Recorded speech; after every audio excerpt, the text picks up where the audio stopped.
Bismillah. Assalamualaikum warahmatullahi wabarakatuh.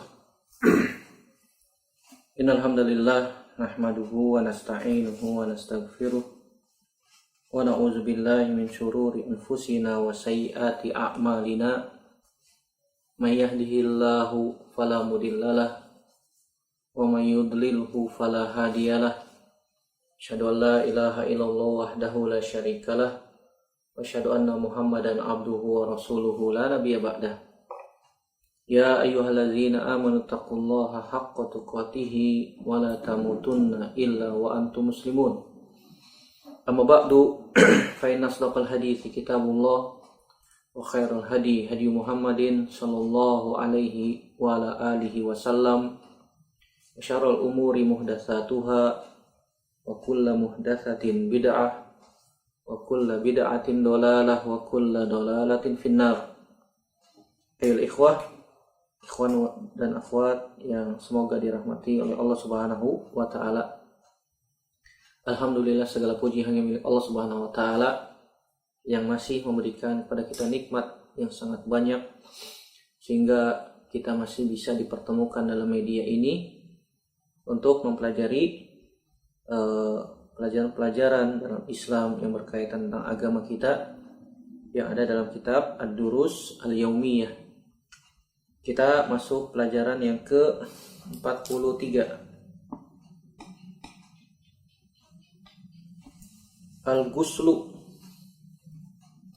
Al-Ghuslu wa sifatul ghusli. Mandi dan tata cara mandi. Yang dimaksud dengan mandi di sini adalah mandi junub, mandi besar, mandi janabah. Biasa yang kita sebut dengan mandi besar. Itu mandi junub atau mandi janabah. Ketahuilah bahwasanya yang akan kita bahas dalam masalah ini itu yang pertama masalah niat. Ada 4 poin kita akan bahas. Yang pertama adalah niat. Niat merupakan syarat untuk sahnya mandi junub. Tanpa niat maka mandinya dianggap mandi biasa. Mandinya dianggap mandi biasa dan tidak bisa mengangkat hadas besar. Li'annal ghusla ibadatun la ta'lamu illa bisyar'i fakanatin niyatu syartun fiha. Kenapa? Karena mandi merupakan ibadah. Mandi junub, mandi besar merupakan ibadah yang kita tidak ketahui tata caranya kecuali dengan apa? Dalil, kecuali dengan syariat. Maka niat merupakan syarat di dalam sahnya ibadah tersebut. Begitu juga mengikuti contoh Nabi Shallallahu Alaihi Wasallam.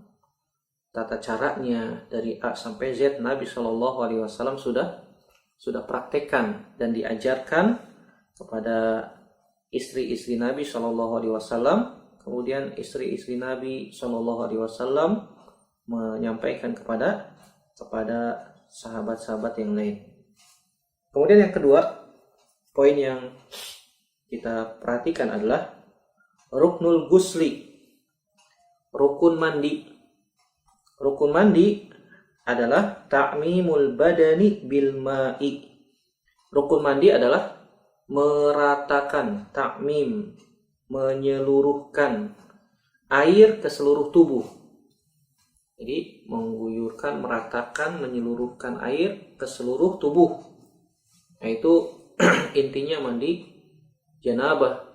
Intinya adalah air terkena ke seluruh tubuh kita. Fahaqiqatul ghusli ifadatul ma'i ala jami'il jasadi wa wusulihi ila kulli sya'ri wal bisyarati wa la yajibu fil ghusli ghairu dzalika. Hakikat mandi hakikatnya adalah mengalirkan air ke seluruh tubuh, ke seluruh badan, ke seluruh jasad. Dan air sampai ke setiap kulit dan rambut. Di manusia permukaannya terdiri dari kulit dan rambut. Diusahakan seluruh air sampai ke kulit yang ada di seluruh tubuh dan usul rambut usul itu pokok rambut, artinya sampai ke bagian bawah rambut, bagian tempat tumbuhnya rambut sampai ke kulit yang ditumbuhi oleh rambut, dan tidak wajib wajib selain itu. Tidak ada yang wajib dalam mandi selain itu. Liqaulihi sallallahu alaihi wasallam liman sa'alathu an naqdi ad-dhafirati fi guslil janabah. Berdasarkan sabda Nabi SAW kepada seseorang yang bertanya kepada Nabi SAW tentang orang yang melepaskan naqdi ad-dhafirah. Dhafirah itu artinya rambut wanita yang dipilin, yang dikepang. Seorang bertanya kepada Nabi SAW tentang melepaskan ikatan kepang rambut ketika mandi junub. Apakah harus dibuka atau tidak? Maka Nabi SAW katakan, innama yakfiki antahussi ala ra'siki thalatha hasayatin summa tafidina alaikil ma fatadhurin. Akhrajahu Muslim. Ini hadisnya Ummu Salamah ya. Ada seseorang bertanya kepada Nabi SAW tentang hukum melepas ikatan rambut, pilihan rambut atau kepangan rambut ketika mandi junub. Maka Nabi katakan, innama yakfiki an tahussi atau an tahtiya ala ra'siki thalatha hasayatin summa tufidina alaikil ma fatadhurina. Yakfiki, cukup bagimu, an tahtiya ala ra'sika thalatha hasayat, cukup bagimu mengalirkan air sebanyak 3 cidukan atau 3 percikan, 3 cidukan tangan atau 3 percikan. Tsumma tafidin, kemudian engkau mengalirkan air dari atas kepalamu sampai ke seluruh tubuhmu dengan air. Fatadhurin, maka dengan cara seperti itu, kata Nabi SAW, engkau telah suci. Nah, ini pendapat jumhur ulama, bahwasanya wanita yang dikepang rambutnya tidak perlu dibuka kepangan rambutnya ketika mandi junub, maka hanya dipercikan rambut sehingga air terkena ke seluruh rambut tersebut 3 kali, kemudian diguyurkan air dari atas kepala sampai ke seluruh tubuhnya. Maka dengan cara seperti itu dia telah suci. Di sini dikeluarkan oleh Imam Muslim. Nah, ini rukun yang hal yang kedua, poin yang kedua yang kita bahas ya. Yang ketiga yaitu kita bahas tentang sifatul gusli minal janabah.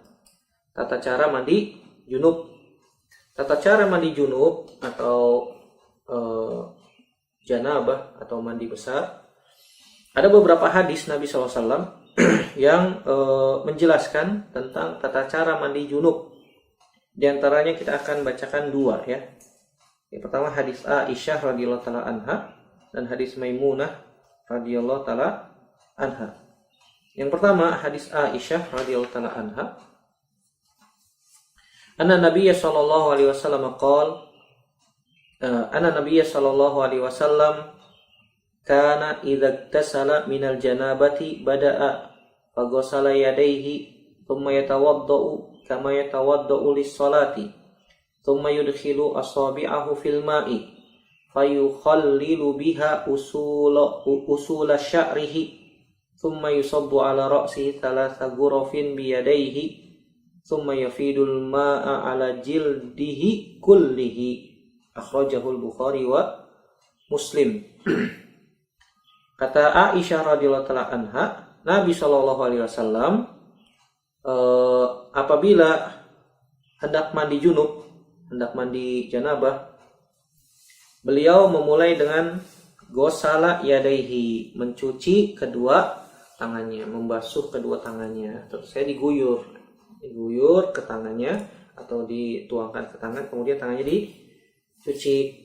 Tsumma yatawaddau, kemudian beliau sallallahu alaihi wasallam wudu kama yatawaddau lis-sholati, sebagaimana beliau berwudu ketika hendak salat. Tsumma yudkhilu asabi'ahu fil ma, kemudian Nabi sallallahu alaihi wasallam memasukkan jari jemarinya ke dalam bejana, tangannya ke dalam bejana.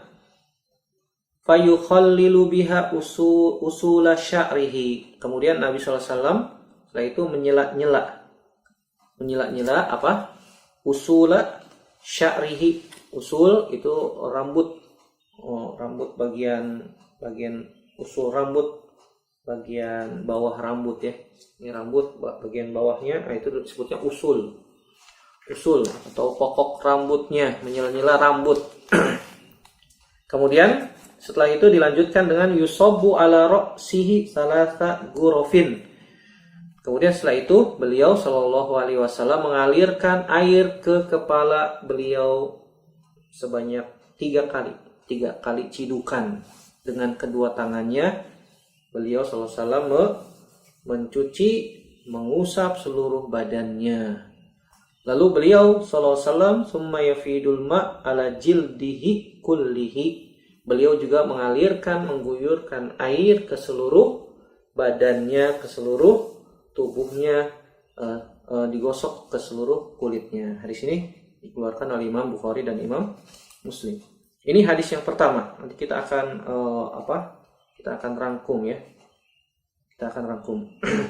Hadis yang kedua, hadis Maimunah radhiyallahu taala anha. Qalat, beliau radhiyallahu taala anha mengatakan, wada'tu lin Nabi sallallahu alaihi wasallam ma'an lil ghusli. Faghasala yadayhi marratain aw thalathan, thumma afraga bi yaminihi ala shimalihi. Faghasala mazakirahu wa fi riwayatin farjahu wa ma asabahu minal adza. Thumma dallaka yadahu bil ardi aw bil ha'iti, thumma ghasalaha. Thumma madmada wastanshaqa wa ghasala wajhahu wa yadayhi wa ghasala ra'sahu. Thumma sabba ala jasadihi. Thumma tanahha fa ghasala qadamayhi. Fanawaltuhu khirqatan faqala biyadihi hakadha wa lam yuridha. Kata Maimunah radhiyallahu taala anha, wada'tu lin Nabi ma'an sallallahu alaihi wasallam. Aku meletakkan air untuk mandinya Nabi sallallahu alaihi wasallam. Lil ghusli, untuk mandi.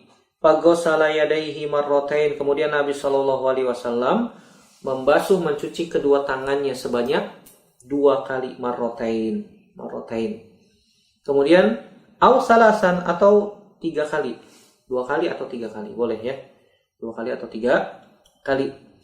Kemudian beliau sallallahu alaihi wasallam afraga bi yaminihi ala shimalihi. Ya, afraga bi yaminihi ala shimalihi. Beliau menuangkan air dengan tangan kanannya ke sebelah kiri, ke sebelah tubuh bagian kirinya dengan tangan kanannya. Kemudian setelah itu beliau melanjutkan dengan faghasala mazakirahu. Beliau sallallahu alaihi wasallam kemudian mencuci kemaluannya, Dalam riwayat yang disebutkan farjahu wa ma asabahu minal adza. Mencuci kemaluannya, dalam satu riwayat mencuci kemaluannya dan segala kotoran yang menempel padanya, pada kemaluan tersebut, atau yang sekitarnya, atau sekitar kemaluan tersebut. Tsumma dallaka yadahu bil ardi. Kemudian setelah itu Nabi SAW menggosok-gosokkan tangannya di tanah, awil ha'iti, atau ke tembok. Tsumma ghasalaha. Kemudian setelah itu Nabi SAW mencuci tangannya. Kemudian setelah itu madmada wastanshaqa. Setelah itu Nabi SAW kumur-kumur dan menghirup air ke rongga hidung. Setelah itu ghasala wajhahu, mencuci wajahnya dan kedua tangannya, wa yadayhi wa ghasala ra'sahu. Kemudian Nabi SAW mencuci kepalanya. Summa sobba ala jasadihi. Kemudian dilanjutkan setelah itu Nabi Shallallahu Alaihi Wasallam mengguyurkan air ke seluruh tubuhnya, Summa tanaha. Kemudian Nabi Shallallahu Alaihi Wasallam pindah tempat dan mencuci kedua kakinya. Fagosala qadamaihi. Fanawaltuhu khirqatan faqala biyadihi hakaza walam yuridha. Kemudian akhirnya aku memberikan sehelai kain, semacam handuk gitu ya, semacam handuk untuk Nabi SAW. Faqala, kemudian beliau SAW mengatakan dengan isyarat tangannya seperti ini. Lalu beliau tidak menginginkannya. Dari sini kita akan rangkum tata cara sifat mandi junub. Sebagai berikut. Yang pertama, tadi sudah disebutkan niat ya, niat mandi.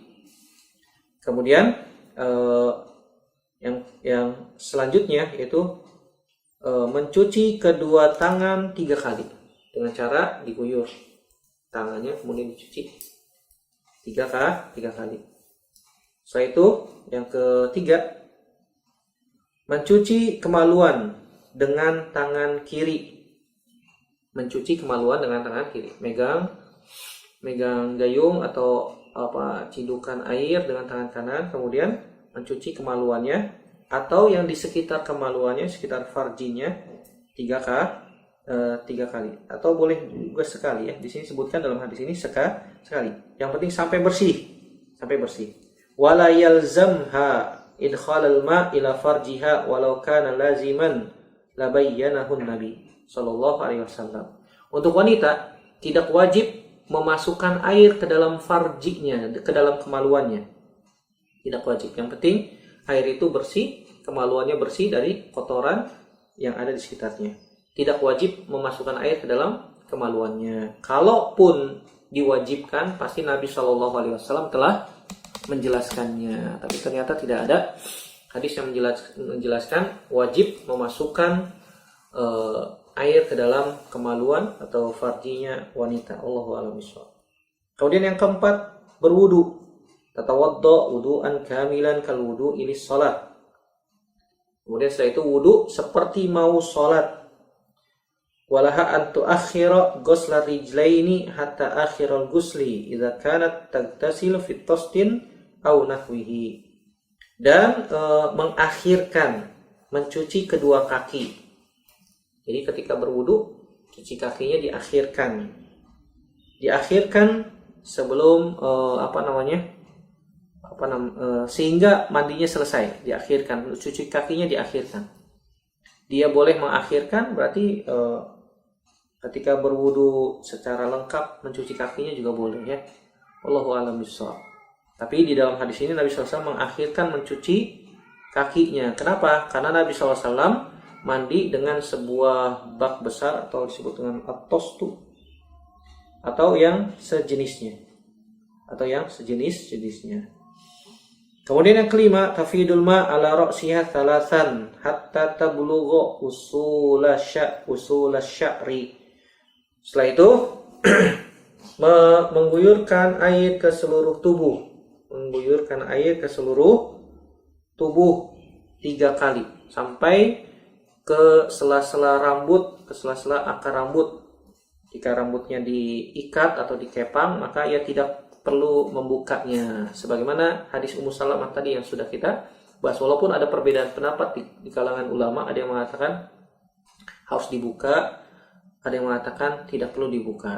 Jadi dari hadis ini kita bisa ambil kesimpulan tidak perlu dibuka. Wala yalzamha idza kana laha dhafiratan aw tanqaddu sya'raha. Jika dia memiliki rambut yang panjang dan dikepang atau dipilin atau diikat, maka tidak wajib dibuka. Sebagaimana hadis Ummu Salamah radhiyallahu taala anha, dia mengatakan, "Qultu ya Rasulullah, inni imra'atun ashaddu dufri ra'si fa anfathu li ghuslil janabah." Ya Rasulullah, inni imra'atun ashaddu dufra ra'si fa anquduhu apakah aku harus membukanya? Fa'anfuduhu li ghuslil janabah, apakah aku harus membukanya untuk mandi junub? Faqala Nabi sallallahu alaihi wasallam, la innama yakfiki an tahsiya ala ra'siki thalatha hasayatin thumma tafidina alaikil ma' fatadhurin. Ummu Salamah bertanya kepada Nabi sallallahu alaihi wasallam. Ummu Salamah radhiyallahu taala anha bertanya kepada Nabi sallallahu alaihi wasallam, "Wahai Rasulullah, sungguhnya aku wanita yang memiliki rambut yang diikat kuat, seperti dipilin, dikepang gitu ya. Fa'anfuduhu li ghuslil janabah, apakah aku harus membuka, melerai rambutku ketika mandi junub, ketika mandi janabah?" Maka Nabi SAW katakan, la, tidak perlu. Innama yakfiki an tahtiya ala ra'siki thalatha hasayat. Maka cukup bagimu mengguyurkan air sebanyak 3 cidukan, 3 percikan, 3 cidukan tangan, diusap ke rambut kepangannya. Lalu setelah itu mengguyurkan air ke seluruh tubuhmu. Dengan itu engkau telah bersuci, kata Nabi Shallallahu Alaihi Wasallam. Hadis ini dikeluarkan oleh Imam Muslim, Abu Daud, Imam Nasa'i, Imam Tirmizi, Imam Ibnu Majah, dan jamaah al-hadis. Wa qad warada fi sahih Muslim wa ghairihi anna Aisyata ankarat ala Abdullah bin Amr amrahu lin nisa bi naqdi ru'usihinna indal ghusli. Telah diriwayatkan dalam sahih Muslim dan yang lainnya bahwasanya Aisyah radhiyallahu taala anha mengingkari Abdullah bin Amr. Abdullah bin Amr radhiyallahu taala anhu. Amrohu yang memerintahkan kepada wanita untuk membuka ikatan rambutnya ketika mandi. Jadi itu istihadnya Abdullah bin Amr. Di dalam buku saya disebutkan Wahiri anna Aisyata ankarat ala Abdullah bin Amr. Ada yang menyebutkan Abdullah bin Umar. Wallahu a'lam bishawab. Abdullah bin Umar atau Abdullah bin Amr memerintahkan kepada wanita-wanita yang hendak mandi junub untuk membuka ikatan rambutnya, dan ini diingkari oleh Aisyah radhiyallahu taala anha. Kemudian yang kelima, tafidul ma ala jismihi mubtadi'atan bisyakil ayman summal aisar. Mengguyurkan air ke seluruh badan dimulai dari bagian pinggir sebelah kanan. Sebelah kanan dulu diguyur, kemudian dicuci, digosok sampai ke seluruh lipatan-lipatan perut atau lipatan-lipatan tubuh yang ada di siku, ada di dengkul, ataupun di panggul, ataupun di perut, ataupun di sela-sela yang lainnya, dicuci. Setelah itu bagian kiri. Setelah itu bagian kiri. Jadi kalau kita ringkas cara mandi junub, yang pertama niat, yang kedua mencuci tangan 3 kali. Setelah itu mencuci kemaluannya dicuci, kotoran sekitar kemaluannya dicuci. Kemudian setelah itu berwudu. Nah, di dalam hadis Maimunah disebutkan Nabi SAW setelah mencuci kemaluan menggosokkan tangannya ke tanah atau ke tembok, kemudian dicuci setelah mencuci kemaluannya. Kemudian setelah itu Nabi SAW wudu seperti wudu sholat. Boleh juga diakhirkan mencuci kakinya belakangan ataupun sekalian, nggak apa-apa, nggak ada masalah. Kemudian mengguyurkan seluruh tubuhnya dengan air sebanyak 3 kali, diguyur 3 kali, digosok badannya sampai ke sela-sela rambut di atas kepala, kemudian tubuhnya seluruhnya 3 kali.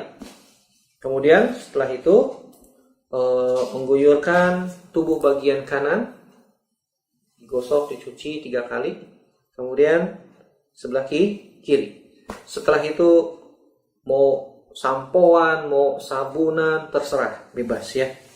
Itu udah selesai. Itu cara mandi junub. Di sini ada beberapa faedah kita akan sebutkan. Yang pertama, hadhihi sifatus sabiqah hiyal mustahabbah likauniha ma'khuzatun min jumlati ahadits li Rasulillah sallallahu alaihi wasallam. Falau iktasaratil mar'ah fi ghusliha ala ba'dil warid fiha ajza'aha dzalik bi syartin an ya'ummal ma' jismahu. Kalau dakhala tahta dush mubasyaratan aw in gomasat fil ma'i jazal iktisal wa ajza'a anha fi hadis Imran bin Husain wa fil Bukhari fi qissati muzawidatain wa kana akhiru zaka an a'tiyal allazi asabathu janabatu ina'an min ma'in qalat idhhab fa afrighu alayka.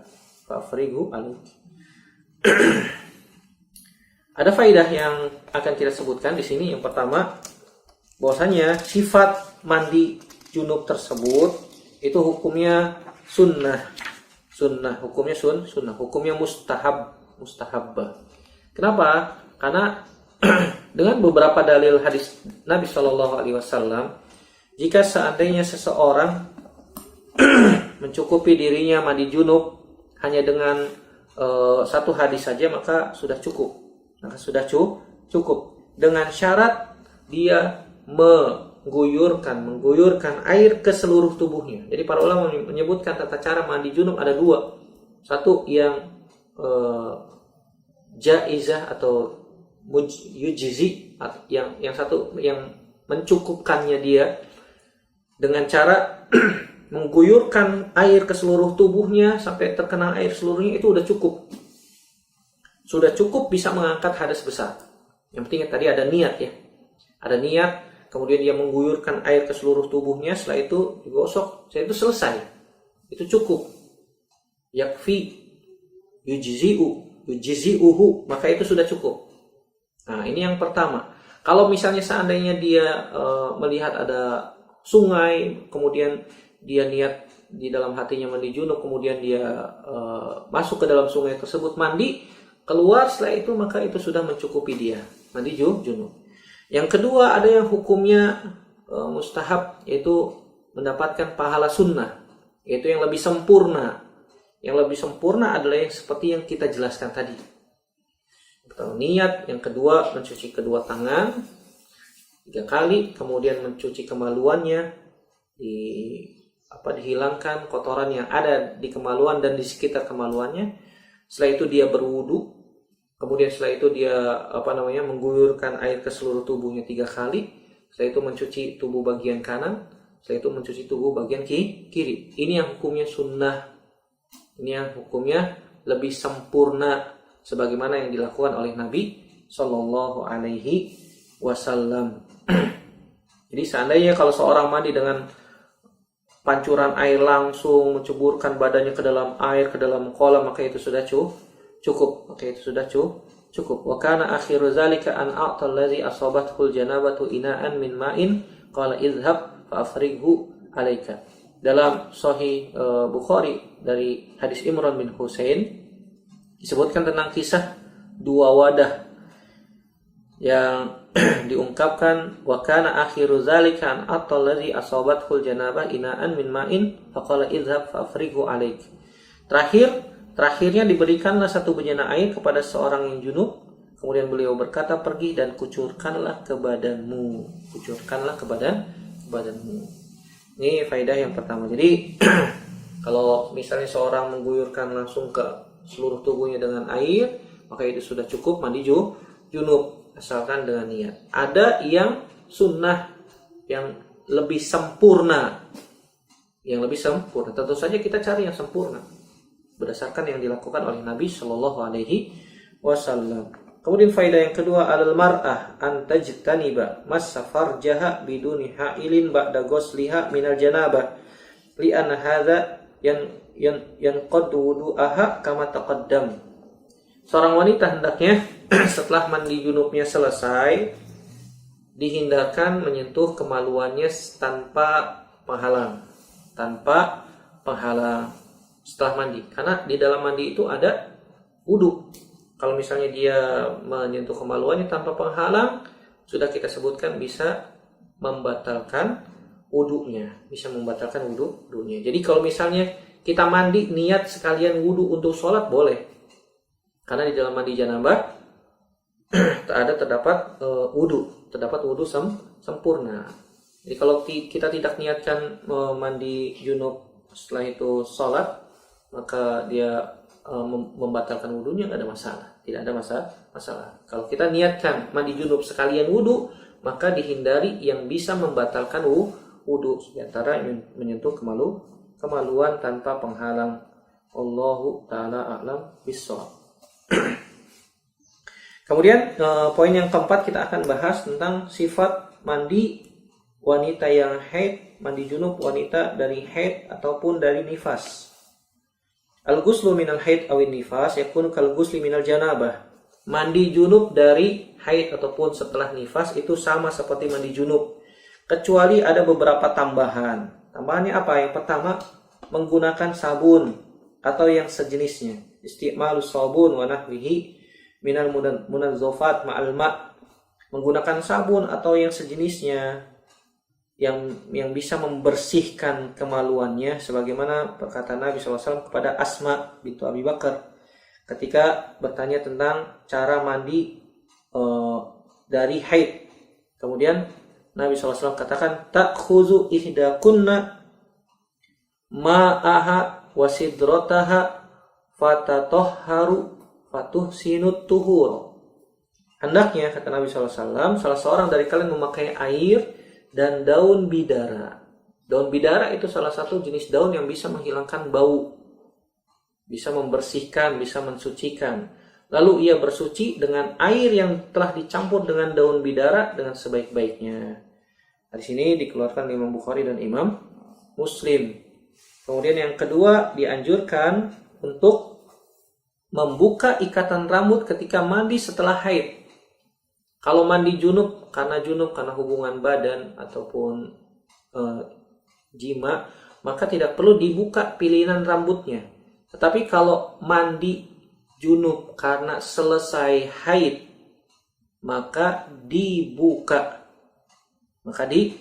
ikatan rambutnya. Berdasarkan hadis Aisyah radhiyallahu anha, Nabi SAW pernah berkata kepadanya berkaitan ketika haid. Kata Nabi, "Inkidi sya'raki wagtasili." Lepaskan ikatan rambutmu dan mandi. dan mandilah. Hadis ini dikeluarkan oleh Imam Ibnu Majah dengan sanad yang sahih dan memiliki beberapa syawahid dalam riwayat Imam Bukhari dan Imam Muslim. Jadi kalau mandi junub setelah bersih dari haid, maka kalau dia memiliki kepangan rambut maka dibuka. Kemudian yang ketiga, yustahabbu laha ba'da intiha'il ghusli an ta'ti bi qit'ati kumashin mumassakatin yakni 'alaiha tibun wa miskun. Kalau misalnya dia setelah mandi dari haid, maka dianjurkan menggunakan kain yang telah dikenakan dengan minyak wangi, lalu dengannya ia mengusap bekas darah hingga hilang bau. Jadi kemaluannya atau farjinya dipakai wangi-wangian ya, supaya farjinya tidak bau, lalu diusap ke bekas darahnya hingga hilang baunya. Hal ini berdasarkan hadis Aisyah radhiyallahu taala anha. Diriwayatkan dari Aisyah radhiyallahu taala anha bahwasanya seorang wanita pernah bertanya kepada Nabi sallallahu alaihi wasallam tentang mandi setelah selesai haid. Kemudian Nabi sallallahu alaihi wasallam memerintahkannya, mengajarkannya tata cara mandi.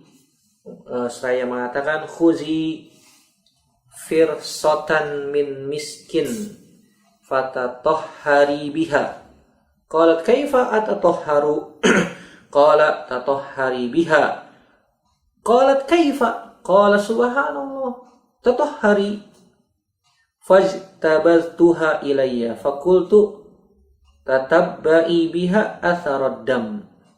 Kata Nabi SAW, ambillah satu kain yang telah diolesi oleh minyak misik atau minyak wangi, kemudian bersucilah dengannya. Wanita itu bilang, bagaimana aku bersucinya? Caranya bagaimana, wahai Rasulullah? Rasulullah mengatakan, bersucilah dengannya. Wanita itu bertanya lagi, bagaimana caranya? Nabi sampai mengatakan, subhanallah, maha suci Allah, bersucilah. Ini menunjukkan Nabi malu ya. Nabi malu mengatakan sampai detail. Lalu Aisyah menarik wanita itu dan berkata, bersihkanlah bekas darahnya dengan kain ini. Dielap, maksudnya dielap. Setelah elap itu diberikan minyak wangi, kemudian kemaluannya dielap dengan kain tersebut. Dan ini diberikan keringanan bagi seorang wanita yang melakukan hal ini, memakai wangian untuk menghilangkan bau darah, walaupun ia sedang berkabung untuk suaminya ataupun yang lainnya. Allahu ta'ala a'lam bishawab. Ada beberapa faidah yang bisa kita ambil. Yang pertama, idza jumi'atil mar'ah fa ajnabat thumma atat hal haidah qabla an tagtasila fala yalzamha an tagtasila lil janabah wa innama idza zalatil haidatu iktasalat lil janabah wal haid ma'an wa tanwihima jami'an lakinnaha idza aradat an tagsila farjaha aw an tagtasila istihbaban thumma tagtasila lil mahidi idza taharat. Jika wanita junub karena telah melakukan hubungan badan, hubungan intim, junub setelah hubungan badan, setelah itu ternyata dia haid, setelah itu dia keluar darah haid, maka sebelum ia mandi karena janabah, maka ia tidak harus mandi junub waktu itu. Wanita setelah hubungan badan ternyata datang haid, maka tidak wajib langsung mandi junub saat itu. Tidak harus. Tetapi jika dia mandi janabahnya bersamaan dengan mandi setelah selesai haidnya, dan dia niatkan keduanya secara bersamaan, maka hukumnya boleh. Jika dia mau seperti itu, maka ia boleh mencuci kemaluannya atau mandi hanya sebatas mustahab, kemudian mandi untuk haid setelah bersuci, maka nggak ada masalah. Nah, ini hukumnya mustahab ya, boleh saja. Jadi menggabungkan mandi junubnya dengan mandi setelah selesai haidnya. Wallahu a'lam bishawab. Kemudian yang kedua, kadzalika idza tama'a syai'ani yujibanil ghusl fa innahu yujzi'u anhuma ghuslun wahidun idza nawathuma ma'an wa huwa qaulu aktsari ahli ilmi. Demikian juga jika misalnya berkumpul dua hal yang menyebabkan dia wajib mandi junub, maka ia cukup hanya dengan mandi satu kali dan meniatkan keduanya secara bersamaan. Dan ini pendapatnya kebanyakan para ulama. Kemudian yang ketiga, idza tasalatil mar'atu minal janabah wa lam takun qad tawaddu'at fa innal ghusla yaqumu maqamal wudu wa la yalzamha an tatawadda'a ba'dal ghusli li anna taharatal janabati taqdi ala taharatil hadatsil asghar. Wa an Aisyah qalat kana Rasulullah sallallahu alaihi wasallam yaghtasil wa yusalli rak'ataini wa la arahu yuhditsu wudu'an ba'dal ghusli. Jika seorang wanita mandi junub dan tidak berwudu dalam mandi junubnya, maka mandinya tersebut, jika seorang wanita mandi junub dan tidak berwudu sebelumnya, maka sungguhnya mandinya itu bisa menggantikan wudu. Dan ia tidak harus berwudu lagi, yang penting niat di awal. Kenapa? Karena bersuci dari junub, dari janabah, telah menggugurkan kewajiban untuk bersuci dari hadas kecil. Karena wudu itu fungsinya untuk menghilangkan hadas kecil. Berdasarkan hadis Aisyah radhiyallahu taala anha, beliau mengatakan Nabi Shallallahu Alaihi Wasallam pernah mandi dan melakukan sholat sebanyak 2 rakaat dan aku tidak melihat beliau memperbaharui wudunya setelah mandi. Di sini dikeluarkan oleh Imam Abu Daud dan Imam Ahmad dan hadisnya sahih li ghairihi. Ini yang ketiga. Yang keempat, faedah yang bisa kita ambil, laisa 'alal mar'ati harajun fi ta'khiri ghusliha minal janabah. Fa inna ta'jila innama huwa lis-salati bid-darajatil ula. Faqad kana Nabi sallallahu alaihi wasallam rubbama yanamu qabla an yaghtasil kama zakarat Aisyah radhiyallahu taala anha. Tidak wajib, tidak masalah bagi wanita untuk mengakhirkan mandi junubnya hingga bangun tidur. Boleh ya, mengakhirkan mandi. Misalnya setelah hubungan badan semalam, kemudian ingin langsung tidur, maka mandi junubnya diakhirkan boleh. Karena ini pernah dilakukan oleh Nabi Shallallahu Alaihi Wasallam. Nabi SAW pernah hubungan badan dengan salah satu istrinya di malam hari, kemudian mengakhirkan mandinya di pagi hari. Tapi sebelum tidur, beliau SAW berwudu terlebih dahulu, sebagaimana diceritakan oleh Aisyah radhiyallahu taala anha. Allahu taala a'lam bishawab.